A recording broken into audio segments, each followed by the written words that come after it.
If I could share one tip with you today, in which I believe will take your business to the next level, what would it be? One of the most powerful things that you own is your story.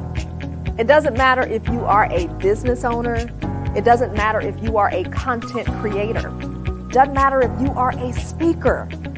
People absolutely love to know about you. If we were all honest, all of us are looking for inspiration. We're all looking for motivation. We're all looking for the steps which show us how to create, how to do, and how to be better than what we are today. We crave connection. And that's what your story does. It connects you to your audience. And that's going to be the thing that sets you apart.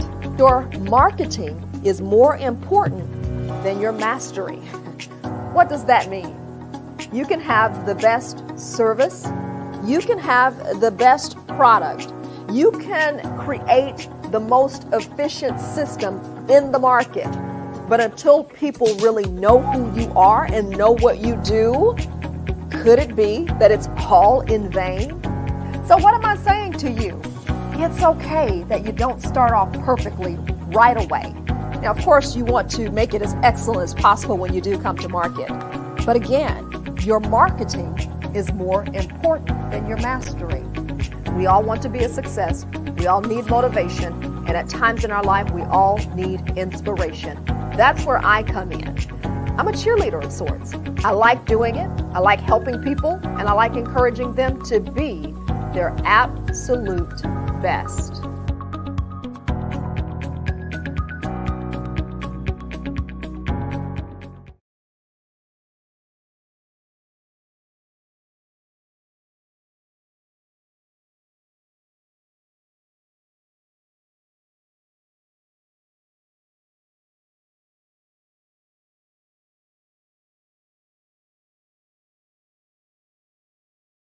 Week this week, you were sitting in and filling in for us on Keisa and Joe.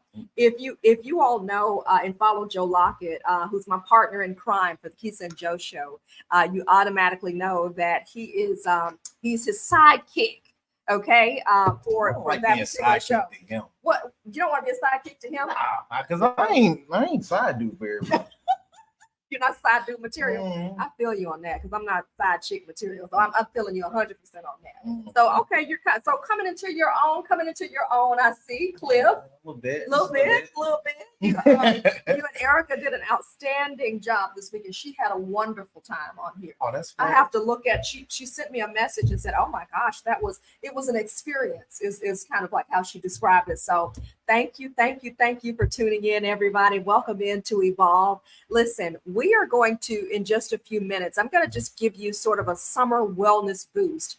My passion, and for this, I know that you are in your 20s, so you're not quite in my age group just yet, but I believe it's a topic when we talk about wellness that anyone can benefit from. And I have a particular heart for those in our community, because I don't know that we stress as much in terms of working out, in terms of eating right, or if we do, it's sometimes that we put how it feels, how it tastes over everything. Like, for the holidays, we don't think about just getting together with the family. What are we thinking about for the holidays? I don't think about grub. I'm thinking about just grub. About eating, okay? Which is not a problem, but it's just at some point, if I had to tell my 25-year-old self, something, it would be make better choices regarding that. So you know what? No condemnation. Going to come up in just a little bit, and we're going to talk about some summer wellness tips. And for those of you who are here, we want to encourage you to like and share the broadcast. And I also want to ask, if you were to be really honest with me, how many of you out there are struggling with your weight? How many of you would say, I'm struggling with my weight? I'm struggling with my weight. And again, for Evolve today, welcome in, like and share the broadcast. That's all we ask of you today. Cliff and I are going to talk about some things coming up, but I really want you to be honest if you are struggling with your weight, because I am going to help you today. It's going to be some tough conversation, but I'm going to help you with your weight. I'm going to help you sort of get some things back in order. And in fact, Jay Marie, I thank you for being honest, sweetheart, because guess what? I have too. And the past couple of months have been really, really tough. Jay Marie, thank you so much for that. And Greg, thank you so much for tuning in. Did you like the intro? The intro is actually old, okay? So some information on there hasn't been updated, but nonetheless, I am Keisa. It's an old intro? It's an old intro. It is not modern. It is old. Oh. Yes, okay. it is old. And so summer wellness, and I guess I'm in my long intro, so we're going to get to the news of the day. But again, this episode today, and actually we're going to continue for the next several weeks throughout the summer. We're going to talk about summer wellness, and we're going to talk about losing weight, and we're going to talk about ramping up your health. So for those of you who are struggling with your weight, we've got some things that we're going to talk about today, albeit brief, but I guarantee that you're probably, how can I say it? You're probably breaking this number one rule as it relates to weight loss. Number one rule. So anyway, I can't tell it right now. We gotta wait. You gotta tune in. You gotta listen in. So remember, like and share the broadcast out today. We won't be here very long today. What did you think about that presidential debate last night, sir? Crickets. That's probably an accurate response. I mean, but what did you all think? If I'm being honest, yeah, I went to sleep. Yeah. I was not worried about no type of debate. Yeah. I knew it was coming up, but I didn't know it was like last night. Yeah. So I got home, I went straight to bed. Yeah. But I ended up waking up, I guess around like 12. Yeah. Like I usually do. And when I woke up, I saw some of the clips and the highlights. Now, to build up to the clips and the highlights. As part of my entertainment news, because if you tune in to me, you know I do entertainment news on the Joe Lockett Show. Joe Lockett Show, and 4 p.m. CST. I saw while we was on the show that he was talking with some black folks in a barbershop. Yeah. And he was talking about his mugshots and how it's the best mugshots there ever was, better than Frank Sinatra's, and you know what I mean, and in typical Trump voice. Yeah. And my image. My image for him already was pretty low. Pretty safe. But now that you talking to us and you feel like the only thing, because I was like, if that was a room full of white men, the last thing you'd be bringing up is your mugshot. Last thing you'd be bringing up is your mugshot and how fire it is. Yeah. Like I don't want to know that it's good or that you did a real good job on your mugshot, or even to expect me to understand. Or expect me to relate and identify. That's exactly what I was going to identify. So I already had a bad taste in my mouth when you thought that was what you could relate with black folks with. Yeah. So it got even worse. Yeah, it got even worse when I seen last night. He said that the folks that's coming over from the border are the ones that's taking the black jobs. My goodness. Black and Hispanic jobs. My goodness. I'm like, what you mean? Because I swear to you, I already didn't think Make America Great Again was. I keep asking folks when it was. Yeah. But if I'm adding that with what you've already been saying, and you saying they taking the black and Hispanic, I'm like, hold up. First off, half of them is probably Hispanic. So them taking their own jobs and that being a problem is crazy. But the fact you think we don't do this. So in other words, what you're saying is I didn't know jobs came with a race. Oh my goodness. So in other words, what you're saying is it did not disappoint in terms of the BS. Yeah, in terms of the entertainment value and shock value from it. So if you all have any comment about the debates and what you thought about it, the presidential debate, please let us know. Here is how I'll put a nice bow on this. I will just say, I think it reiterates, I'm a person who definitely stands for individual choice. Okay. So you have a right to go to the polls. You have a right to vote for the candidate in which you believe will make the best difference for you and your family and this country and your community. I will just add to that. I want to make sure that you are educated, okay? Because this has to go beyond a political party. I'm a member of this party, so I'm just going to vote for this party. You have to think about a candidate and what they're going to add to this community, because for some reason, to me at this point, Cliff, it feels like this is not just go to the polls. It feels like, and there is a weightiness that comes with this, like we're responsible for that with what happens, because we have the opportunity to affect change as it relates to what point that we are right now in history. So I'm not going to get into the, I'm going to be real careful with Facebook about the, debating or anything like that. I'm going to just say educate yourself. And you've got to go beyond. I like that candidate because he tells people a piece of his mind. It's got to be more than that. What does this candidate do for humanity? How does he affect your fellow brothers and sisters? And when you look at his policies and plans, does it benefit the community? Does it benefit the nation as a whole? Or does it benefit a certain sect of people? Yeah, I'm with you all the way on that.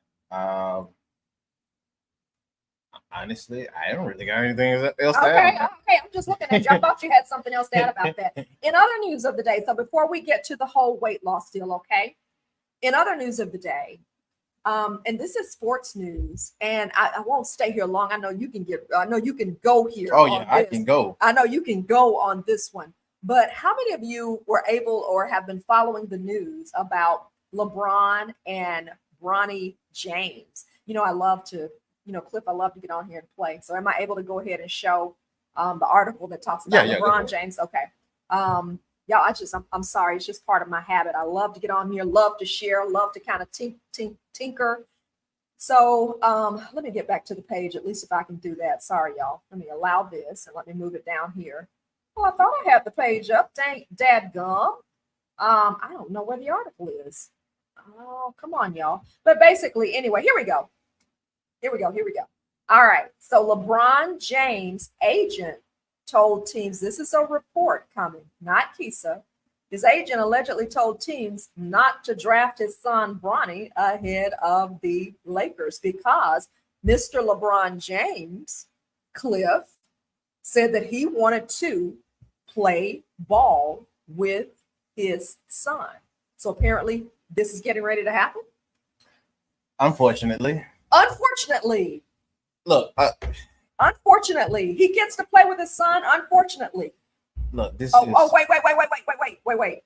Nephew, we got to put this here. Greg says Trump won 7-4. He was more presidential acting, even if he was lying. Biden needed a breathing treatment during the commercial break. It's up to Michelle to come back and save the world. Greg. So Biden had a cold. That's what his team said. And you know that he wasn't feeling well. And you know how pressure-filled that debate is. I guess agent tells make you not feel well. I'm sure too. I'm sure that has something to do. But his team did say that he had a cold. I mean, hey, the team said and won a debate. I don't care about that. I'm looking at the character of the person as opposed to a debate. Lots of people can win debates, and I'll just stop it right there. We're going to go back to Bronny, and I interrupted you. I'm so sorry. No, you fine. Bronny and playing with dad. You think that's a setup for failure? Yes. Whoa. Yes. Whoa. Why is that? Yeah, me and Joe went back and forth with that. Shout out to Joe. But only reason why I say that, if I'm looking at it on a dad and his son, it's beautiful. If I'm looking at it as a dad and his son, revolutionary. Never been done before in the NBA. And it's what most folks would say is the greatest of all time. Yeah. Bringing in his son under his tutelage before he leaves. Yeah. Story is magnificent. Yeah. I'm not going to complain with the story. Yeah. I don't think he earned it. I have a question about that too. I don't think he deserved the spot. Yeah. And that's what me as a basketball fan, not just a fan of LeBron and Bronny James. I actually think Bronny James would have made more of a case had he gave it more time and he showed us what he can actually do. Yeah. He's still green in the college arena. Now you did your thing in high school. Yeah. But every level, that's high school. Yeah. And it gets really, really different when you starting to play against folks from all over the country. And now you just so happen to earn a spot what everyone in the world considers the best in the world. The best team in the world. No, not best team. The best player. The best system. Oh, the best system. You got college, you got high school, yes, and then yes, you have the tracking. world games. I'm tracking. Yeah. But everyone in the world recognizes the NBA as where you go. Yes. Because that's where everyone that is really, really good at basketball, that's where they go. That's where they play. That's where they go. And you got folks that come from other countries, they go over there and earn a spot in the draft. Yeah. You got folks that's already in the States right now trying to earn a spot from the draft. Yeah. And then you have folks that probably made it into the league by having to redo and make another case to earn a spot just to be on one of the rosters. And they could be the 10th man on just to earn that spot. And I don't think Bronny made enough of a case for it to be legitimate. There's been a lot of players that had sons that still earned their spot and paid the dues. Yeah. Shout out to Steph Curry and his brother. Yeah. They dad played. Their dad was in the NBA NBA. Yeah. Shout out to Doc Rivers. He's a coach in the NBA. His son still had to make a case, and he was coaching at that time. Yeah. And true, I think it was coming off of a championship. Yeah. If I'm just. Okay. But his son still had to make his case. Yeah. His son still had to pay his dues. Yeah. I look at it like, alrighty, great that you got your son in the NBA. If we're just trying to do this, everybody else is able to get in, especially the white folks. They bring their sons in and they get to just take jobs or whatever. Yeah. If we're doing that, cool. But this ain't the same type of feel for it to be relatable. You're just saying he didn't earn his place. Yeah, that's all. And I hate it for him because he's going to get met with that, not just from outside players and people he play against, but from his team inside the camp. Best platform absolutely is the best platform, Jay. Inside the camp is going to be some some hate. I mean, and then too, I will say this. Now, this is me bit from a female perspective. Okay. This kid went into cardiac arrest. Yeah. And for me, I'm sorry. I don't know that I would even want to have my child even play anymore. And I wonder if that has caused him to, I don't know, to be more cautious in play or whatever. Maybe. I can't speak to his health. Sure. I'm with you with how worrisome it did seem. Yeah. But with him being on the other side of it, I can only look at him on the other side. Loves the game, wants to playing with my dad. And playing with his dad. Yeah. But the little sample size that we did have from him. Yeah. Out after that the cardiac arrest incident and stuff like that, he averaged for the season 3 points. To guys that was averaging at least 19 with some amount of rebounds and still. He didn't even average anything else outside of, I think, a steal and a block a game. Okay. And it wasn't even a full point. So it was like, we're putting you in the draft. Even folks in the late round draft have a better sample size to go through. Mm-hmm. We're putting you in a draft where people fight and claw to get in. Mm-hmm. But because your daddy is who your daddy is, and this is what he's going to have to get met with. Yeah. You only hear it from what it seems like because of what your daddy is. Yeah. And I don't think that's fair. Because of his influence. I don't think that's fair. Well, not even to him.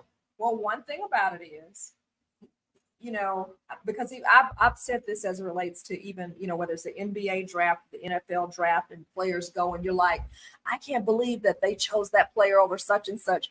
We'll give Bronny a chance, and we're gonna see what Bronny is made of in this arena. But you say it's a setup for failure, so you know what? We're gonna have to see exactly what he now. Oh, okay, Greg, so Greg is commenting on this. Greg says nepotism is not necessarily evil, maybe unfair, but that's how capitalism works. You earn nepotism with massive success. The Waltons Hines family. We agree with you. And we're not really even saying that it's wrong. We're just saying it's just a setup. It could be a setup. That's his argument for it. Look, like I said, if I'm looking at it as a dad, bringing my son in, I'm going to do that. Yeah. But I have to also know as a dad bringing my son in to a competitive place. Yeah. At least with nepotism and bringing somebody else's family into a business, guess what I could say? He's smart enough or he's business wise enough from how I taught him to handle the job. Yeah. You're dealing with folks that you can't just outskill. You have to outperform. Mm-hmm. Mm-hmm. Mm-hmm. And performing has to put you on that pedestal to where you can prove it. Your son didn't prove nothing. Okay. So what that means then is the son has to prove it or else. Yes. If he proves it, by all means, shut me up. Yeah, we'll shut up. Yeah. But if he does not, that's the problem. That's the problem. But that's where I see that for me, it's unfair for him. Yeah. Because we have to put him in this place where the pedestal for where he came in at is too high. Yeah. It's too high. Nobody that's going 55th in the late round of a draft should ever be put on a pedestal this high. Like, we got to think about how we're saying this. So let me play devil's advocate, because I can see some people saying, yeah. I'm gonna play the other side of this. And if you all don't agree, I'm gonna play the other side of this, because this is real talk, and this is how we are. This is evolving, because this is what we deal with in the corporate arena. This is what we deal with in the professional arena. This is what we deal with in so many different arenas. So I'm on the line of Greg there when he talked about nepotism and nepotism. Hey, Tammy, good day. She's basically saying nepotism isn't evil. It may be unfair, but it's how capitalism works. You earn it with massive success. So the success that was earned, however, is the dad's success. But again, you do see it in so many other arenas. We have no recourse. We have no way to stop it. We have no way to even challenge it in some other arenas. So I don't know if it's good for me to say that, but what I'm saying is it plays out in so many other arenas. Let it play out here. And you know what? If he doesn't perform, dad's going to have to come up with a solution. Either dad's going to say, son, we're going to go do something else, or either he steps up and dad massively trains his son. Honestly, this is what I worry about with that. Because then it would be that you never had an achievement. It was still related to your dad. Ooh. So even if dad brings him on, is what you're saying, and works with him and helps him to succeed. That's why I keep using Curry and Doc Rivers. And they're both sides of the spectrum. With Curry's dad came in, he was a solid player, yada, yada, yada. When Curry was coming in, oh, that's Dale Curry's son. Yeah. Oh, he got a brother, Steph? Oh, okay, that's what. But you know what Steph did? He made his own imprint. Yeah. So he lives outside of his dad now. Now we correlate Steph and, oh, he had a dad in the NBA? Yeah. It's not what it was. Yeah. He made a name. Yeah.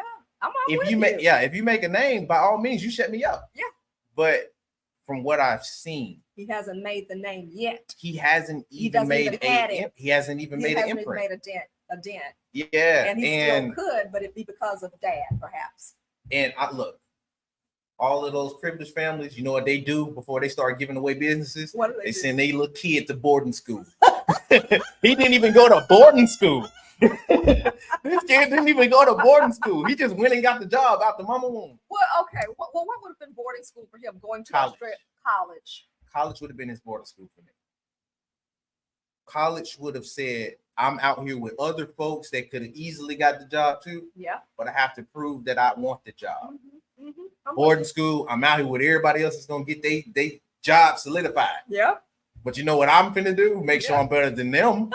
So when everybody does get their job outside of boarding school, guess what I got every time we go to a company-wide meeting? I'm better than you, and I proved it. And he proved it. I proved it. So, okay. I mean. Tammy says she likes our new set. On different topics. We're so passionate about that. Yeah. Thank you so much, Tammy. We're trying something new. And we thought we'd come to a new set. So we're going to shift gears right now. So again, welcome in to Evolve. We're doing a summer wellness boost, and we're going to kick it right in the eyes, y'all, right off the top, just basically saying today, how is your wellness routine? And I'm going to come against something that I think a lot of us are, a rule a lot of us are breaking. Okay. And I think a lot of us that, Tammy, you're fine, honey. She said, sorry, I was late. I'm just now on lunch. You're good. You're great, honey. Thank you so much for joining us. We appreciate you being here. So I'm going to go ahead and pivot. You're welcome to stay. You can do whatever you want. This is the technical person, so he can stay, he can move, he does what he wants. And he's normally the person I'm going to be yelling at across the table anyway when we're having some debates or whatever. But again, we're kicking off our summer wellness routine. And I'm going to just start, nephew, with this video because I think most of us have weight challenges. And we think that it's because of all these things out here, genetics and all of that kind of stuff. If you had to guess, and I'm putting you on the spot here, Okay. because this information is not just for the 50 and Fabulous crew. I think this is great information for anyone who needs a wellness boost. Okay. Hey, Sandra, how you doing? Hey, we're doing a summer wellness reboot. So you've tuned in just at the right time. If you all had to guess, and I want you to post it in your comments, what do you think is the number one contributor of being overweight, sickness, and disease? What do you think is the number one offender? Do you think it's hereditary? Do you think it is the choices that you make? Or what do you think? Or do you think it's just we all have, some people have this thing, we all got to die with something one day. What do you think? I think it's choices. You think it's choices? Yeah. Okay.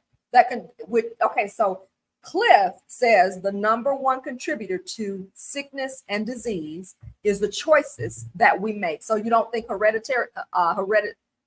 your hereditary standing plays in it? I think it plays a part. Yeah. But I've seen a lot of folks that want to. Mm-hmm. I've seen a lot of folks that want to get around what is hereditary, mm-hmm.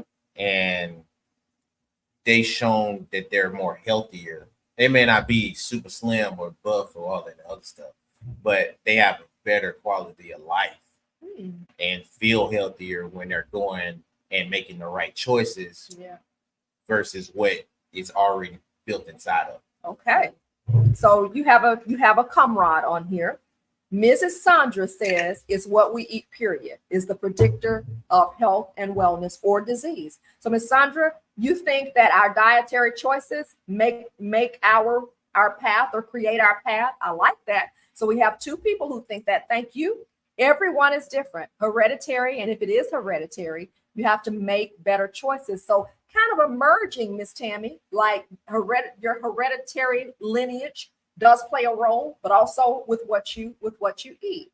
So I'm of the conclusion that it combines all of that. Okay. But here's what I want you to see, because if there were one thing that we could do, if there was one thing that you could do, if there's one thing that I could do or you could do that could reboot your health or change your health, would you be willing to do it? And I'm going to start with you. Would you be willing to do that? Make one simple adjustment to help your health. You're younger, so you may not have as much of a focus on it. No, that don't mean that. Doesn't mean anything. Yeah, I don't mean your that. age is just a number, as Aaliyah would say. So would you, if it was one little thing that you would do, would you make the change? Do you have feel like you have the whatever to make the change? I would do it. Yeah. I just struggle with the discipline. Oh, so that part. Yeah, So, if it helps my discipline with it, I do it all day. So so why do I think that is like the issue, period, with most things? Do I think, in fact, let me go ahead and get into this. Okay, here we go. Tammy's also saying everyone is different. Oh, I'm sorry. I thought that was a different comment. She said everyone's different. It's hereditary. And if it's hereditary, you have to make better choices. So let me just pause right there and let me go ahead and let me show you this video that I have somewhere, nephew, from the good doctor. Hold on one second. I'm going to pull it up. Oh. And I'm going to show you. I think there it is right there. We are finding a video for you. This one right here. Mm-hmm. I had it pulled up and then I think I closed it out. Caffeine is the new sugar. Okay. Right, here we go. In the 1970s, So stay tuned. One thing that you could do today sugar in it, that could they wouldn't change know what that meant. your Yeah, a lot. Or lit. hold on, I got you. Caffeine has amazing benefits, and sugar can be very. Do you know what makes you sick and overweight? It's not fat. The answer is sugar. And the average American consumes about 152 pounds of sugar a year. That's roughly 22 teaspoons every single day. And our kids, they consume even more, 34 teaspoons every day, making nearly 1 in 4 teenagers pre-diabetic or type 2 diabetic. This is the reason that 70% of Americans and 40% of kids are overweight. And new science proves that sugar is biologically addictive. In fact, it's 8 times as addictive as cocaine. Now, this addiction is not an emotional eating disorder. Sugar and flour, which actually raises your blood sugar more than table sugar, hijacks your taste buds, your brain chemistry, and your hormones and your metabolism. So the question is, how do you break the addiction and take back your health? You see, the more sugar you eat, the more you crave. But here's the good news. It takes only 10 days to detox from sugar. The key is to consume powerful addiction-reversing foods that rewire and reset your brain and your body. It's like a total body reboot. And here's how you start. First, make a decision to break the sugar habit. Next, quit cold turkey by stopping all forms of sugar and flour and artificial sweeteners, which actually also cause diabetes and obesity, hydrogenated fats, and MSG, which makes you crave more, as well as all processed and prepackaged foods. Next, don't drink your calories. Eat them. Eliminate soda, sports drinks, sweetened teas, sweet coffees, juices, except green vegetable juice. Next, add protein to every single meal, especially breakfast, with eggs, whole eggs, not egg whites, nuts and seeds, fish, chicken, or grass-fed meats. Next, you want to eat the right carbohydrates for 10 days. Eat only non-starchy veggies like asparagus, green beans, mushrooms, onions, zucchini, tomatoes, fennel, eggplant, lots of varieties of non-starchy vegetables. And eat good fats at every meal, including nuts and seeds and avocados, coconut butter, and omega-3 fats from fish. Manage your stress. When you're stressed, your cortisol goes up, which makes you hungry and crave sugar. Next, you want to quit gluten and dairy for 10 days. Now, it's not easy, but after 2 to 3 days, you'll have more energy, you'll feel better, you'll have fewer cravings, and a whole host of symptoms can go away. And lastly, you need to sleep. We found that less than 8 hours of sleep a night increases your hunger hormones and drives you to overeat. So remember, the first step is to make the decision to break the sugar habit. Then you can end your food and sugar addiction and your carb cravings. So it's time to renew, it's time to reboot your health. What are you waiting for? The time is now. What do you think? What do you all think about that? Sugar is one of the main offenders. In the parent vessel across the There you go. So sugar, what do you think about that? Sugar and floury goods. Number one item that is causing sickness, that is causing weight gain. And let me be careful, and let me preface it by saying not necessarily the number one item, but it rates pretty doggone high as it relates to why you're struggling to lose weight, as it relates to why you're struggling with your health. In fact, did you know that sugar actually fuels major disease? And one of the major diseases that it fuels is cancer. If you go back and you trace, I have a paternal grandmother, and my paternal grandmother, she lived into her 90s. What I did not know until her funeral is that my paternal grandmother had breast cancer. Okay, she had breast cancer. But I remember being in the kitchen with my grandmother, and she was a teacher.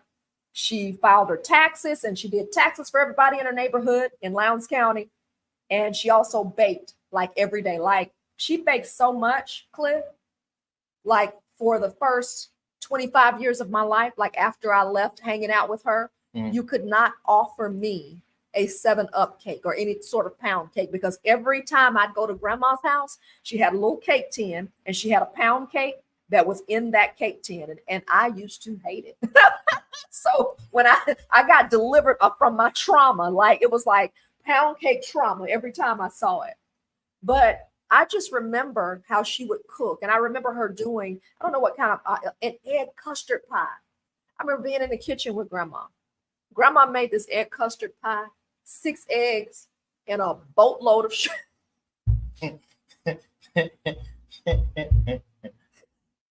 6 eggs and a boatload of sugar. Now, here's the thing. Absolutely loved my grandma. I spent a ton of time with her. So I'm not doing this in any way to be dishonorable, but I'm just talking about the importance of your habits and how this is what I grew up with. I grew up in her kitchen. I grew up baking cakes. And in fact, that's how I attributed my shea butter business to that, because shea butter reminds me of cake batter, because that's what I'm so accustomed to growing up with, making cakes and making cookies and making pies when I was a little girl with her. But it is a habit that is killing us. So Tammy, you say you agree with that as well. Sandra, you say you agree with that as well. So just a little context around it. So the first thing I want to challenge you, the first thing that I want to challenge us to do is to make better choices, especially as it relates to this one area. There are a record number of people who are diabetic in our country, a record number of people who are pre-diabetic. And I don't know if you don't know your numbers, check your numbers. Everything shows up in your blood. So check your numbers and see where you stand in that arena, because sugar, quite frankly, is killing us. Okay. But it doesn't have to. Everything in moderation, but it's very sneaky, very sneaky. You're just having that cookie every day. And I know people who, after every meal, they're saying, I've got to have me something sweet. That's dangerous. So I just want to encourage you today as a summer wellness kickoff. There's no condemnation based on where we have been. The whole point of the story is right now is just to move forward from where we are today. And I don't know if you heard the good doctor. The good doctor said, make a decision to quit cold turkey. Don't play around with it. However, I know that sounds better in theory than in practice, because it's kind of like telling you today, Cliff, let me see that juice. He's got a juice over there. Oh, we can see that juice over there. It's like, Cliff, get rid of that juice. No drinking that juice, right? You got to throw that away. So we're not necessarily saying that, because, and do you see how he responded to me? I'm not throwing away my juice right now, which is my point exactly saying. I'm throwing it away. No, don't do it. Don't do it. I'm throwing it away. Don't do it. When you're done. In his mouth, he's throwing it away. Oh gosh. Okay. And Tammy, I love your honesty. You don't eat a lot of sugar or salt, being a cancer survivor. So Tammy, I'm going to put up some tips for people, because I'm never going to leave you at a place and say, don't do, you shouldn't go. I'm never going to leave you at that place. I'm a coach. So I'm going to give you 3 practical and simple steps on how to move forward from your sugar addiction. Let me first say, the good doctor that we were listening to is Dr. Mark Hyman. He actually has a book that will walk you through the steps on how to become free from your sugar addiction and how to break your sugar addiction in 10 days. Dr. Mark Hyman, okay? But first steps first, if you're hearing this, because y'all, at the end of the day, you talk about living your best life at 50 and over. Listen, this is just one of those non-negotiables. Sugar cannot be a part of the equation in excess. And it's the number 1 contributor. Sugar and white bleached flour is what he said. It is a large contributor to disease. Oh, word? Yes. Wow. Yes. And he talked about in the video how the flour, it bypasses your system in your body, which tells you you've had enough, don't eat any more of that. It bypasses and hijacks that system. So a lot of times what you find when people eat cakes and different things like that, cookies that are sugar laden and flour laden, it's like, I looked at a statistic. I was listening to some other videos. It is extremely addictive. It is comparable to the sugar addiction is comparable to a drug addiction. And when you combine sugar and white flour, white bleached flour, it's not good. So they encourage you to break that cold turkey. So Keisa, how do I do that? I'm number one offender. Okay. I'm number one offender, Keisa. Where do I begin? And Tammy, I'd love to hear from you too. If you're able to tell us how you're able to do that and maintain it, because at the end of the day, I think it's so wise because again, as I'll mention, sugar actually fuels cancer. Okay. So if you're going to stay healthy, if you're going to stay well, you're going to definitely have to cut that out, being a cancer survivor. So number one, what can we do?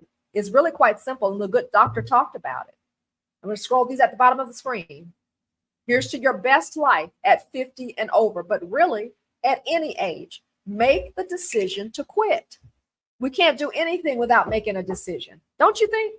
Like saying like, I'm going to do so-and-so. Well, my question is, have you made the decision? And making a decision, what does that look like for you? If you make a decision to do something, Cliff, what does that look like for you? When you say, I'm going to go to the gym every day, or I'm going to invest in whatever, what does that look like when you make a decision? Being in the action. Thank you. I got to see it. Yeah. I gotta, if I'm finna say I'm gonna go to the gym, Yeah. I don't consider me there or me going until I'm actually there. Yes. And I hit a weight or I'm doing a set. I have to see it in action. I like that. I like that. Yeah, that's probably it. You're making a decision moves you to action. Mm-hmm. So once you make the decision, I like that. Once you make the decision and you say, okay, I know that I don't need to eat a slice of cake every night. Okay, so what does that look like then? That means that you don't buy cake. That can be your action. Okay, I'm not going to buy this huge cake. Or it could mean if I go and purchase cake, I'm going to get just enough for one slice. So that means it's not sitting around the house. So when I have a tempting moment or a weak moment, I go back and get that. So again, making a decision to quit sugar, that's first and foremost. And if you listen out of both sides of your ears, this is not just about quitting sugar. You can use this as a decision-making tool to move you forward in any area in your life. If there's something, a habit that you need to break, whatever that habit is, the first thing that you have to do is make a decision. You need to quit something else, whether it's sugar, which is what we're talking about today, or something else. Maybe it's overeating, okay? You start with small steps. If you know that you have a pantry full of Nilla wafers and all that kind of great stuff, what's another favorite? I go and I work with Common Ground and these kids love, oh gosh, Oreo cookies. They love Oreo cookies. If you've got little Snicker bars and things like that, you may have to start small and you may have to say, okay, this is what we have in the house. But as this phases out, you know, I'm not going to contribute $50 to all of these snacks. It's just not going to happen. So start small. What's the one step that you can take? What's the one thing that you can do today to make that happen? Again, we're talking about quitting sugar. But if you listen, you want to evolve into your best self. This is decision-making 101. Start with a decision. Okay. Number two, take a step to get there. Make the decision. And I love the way you said it. You said, get in action. I've got to do something. So then start with a small step, get in action. And then this is going to be kind of different when I post this here, because this is going to be a step that you're going to say, what do you mean by that? Well, let me go ahead and post it. Nothing but tease. Plan for failure. For some reason, it wants to go in that. I got you. Plan for failure. Well, what do I mean by that? Just thank you. Just what I say. Plan for failure. So you know that you want to quit eating cakes. So maybe you don't go to your restaurant that you know has your favorite slice of cake. There's a restaurant here locally. They have a wonderful pecan pie. So, and not only that, they have like an array of desserts. Like when you come down the line, you've got your plate and you've got about 15 dessert choices that you can look at before you go to your seat. So if you have a weakness toward dessert, you're going to lose. You're going to lose. You might cave that day and make the exception. So You plan for failure. Okay, your girlfriend calls you next week. Girl, let's go our weekly deal that we're gonna do, or hey bud, hey guy, come on, let's go have our weekly whatever. Okay, where are we going? Okay, we're going to such and such restaurant where we always go. Bruh, I can't do that. Sis. Sis, I can't do that because I'm working on something. Because if I go there, see, you're planning for failure. And when you plan for failure, you're actually seeing it through to the end. And you're seeing success, and you're eliminating as many obstacles as you can. So it may mean not going to the store when you normally go to the grocery store on a Saturday, and you know that when you go, you're hungry. You know you have a tendency to pick up something that you want to quickly munch on. So if you're in the store and you've got all the groceries and you're like, dang, I'm hungry, let me give me a little slice of cake. Let me give me a few cookies, and this will knock off my appetite. No, you eat, so you won't have to worry about that. So again, we're talking about what do you do when you're enacting a new habit. And if you know sugar, okay, talk about wellness over 50, it is a major contributor to disease. And I'll be honest with you all, it's a challenge I've had to deal with a lot, and I'm really meeting it head on right now. But here's what I understand in my life, that whenever I'm dealing with something, I'm normally not the only one who's dealing with it. So first and foremost, make a decision to quit. Whether it's dealing with sugar, you substitute in the blank, whatever it is you need to deal with head on. Secondarily, take small steps. Just get started. Okay? Get started. You can't get to your destination if you don't begin. And thirdly, plan for failure by at least having a plan in place and eliminating those pitfalls and eliminating those landmines, which can cause you to sabotage your weight loss and your healthy life goals. All right. That is all we have today. I know there are a couple of people who've chatted on here. Okay. Oh, you know what? Tammy, I was looking at this as well. There was a lady who had a video on today. She talked about the importance of reading labels. I don't do that very well, I'll be honest with you, because here's another thing you need to know. It's very sneaky. Sugar shows up in so many different things, so it's very sneaky. So for those of you who like to read labels, that's absolutely a great thing. What else did you say, Tammy? You don't realize how much sugar is in it until you see it in writing. Also, you can use an app. Thank you for that, to help you track your progress. So for those of you who are technologically inclined, use your app. We're about to put the other one up. All right, go ahead. If you don't have it in your house, you're less likely to fall. And I love what Sandra says as well. Perhaps we're going to give that as our fifth tip. Okay, our fourth tip today, Sandra. That's so good. Give yourself grace if you do fail, because inevitably, I can't tell you how many times I have said, I'm not eating any cake anymore. I'm not doing anything anymore. And guess what? I go right back and have that piece of cake. I go right back and do what I'm not supposed to do. But at the end of the day, if you do fail, give yourself grace. And the purpose of the show today, you all, was just to jumpstart, to just really give you some encouragement today, whether it be stopping eating sugar in excess, or whether it just be enacting a healthy habit, whether it be incorporating something in your life that is going to be a blessing to you, a new habit that you know is going to be a blessing to you. So again, just to give you some encouragement today, you can do this. And I'm so along that line of what Sandra talked about, making sure. Do you see who jumped in today? Jumping in at the end of the show, telling us hola. Better late than never, Joe. Hola, my friend. Hola. Yeah, I got some for you when we get back to it. And with that being said, make sure you tune in to the Joe Lockett Show at 4:00 today. I don't think I want to know. But y'all, let me tell you, that is our show today. We appreciate you all, and we hope that you have a great day. Whether you're trying to kick sugar or anything, you can do it. Give yourself grace, and just make sure you get in action. That's it for Evolve today, y'all. We're out of here. Happy Friday.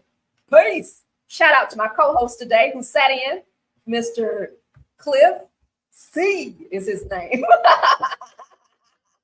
We'll talk to y'all later. Look, they're coming in now at 1:05, but y'all, we gave some great information, so go back and look at the broadcast and share it out if you get a chance. We'll see you later, okay? Bye. It's Keisa, Coach K.